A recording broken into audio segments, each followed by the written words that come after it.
Here is what not to do if you want to influence somebody. It is to tell them what to do. Let me tell you what I mean. My name is Aditya Gute, communication coach for tech professionals. Telling the other person what to do typically doesn't work because first of all, you haven't lived the other person's life. Secondly, you have no clue about what the other person wants.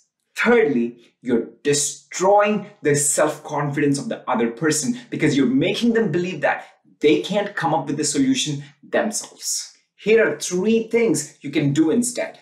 Step number 1, listen. When I say listen, it's not just hearing the words and sentences that the other person says. Listening means hearing beyond the words and sentences that the other person says in a way that gets to the heart and soul of the other person. Because many times when the other person asks you for an advice, what they really want is to be understood. And by learning how to listen at a deeper level, you can make the other person feel understood.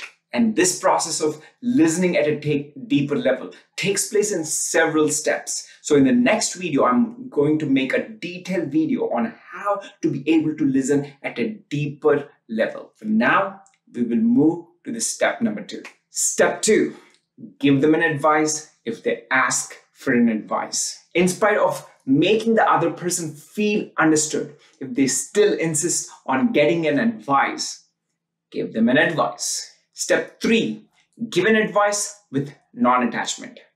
What do I mean by that? Even though the other person didn't ask for an advice, we wanted to say something because we believe so strongly that what we have to say is going to transform the other person's life.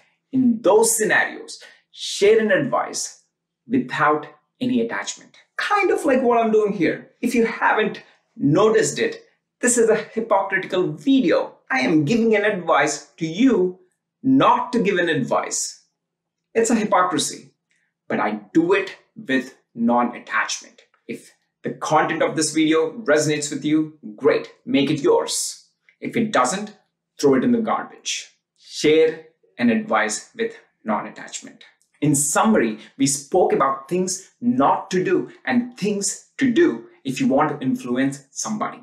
You can use this framework whether you're a tech leader and you want to influence your individual team members, or you're an individual contributor and you want to influence your manager or other leaders in your company. Or in a personal life, you want to influence your spouse or your kids. Irrespective of the scenario, you can use this framework to effectively influence others. Thank you for watching. Would love to hear in what other ways you like to influence others.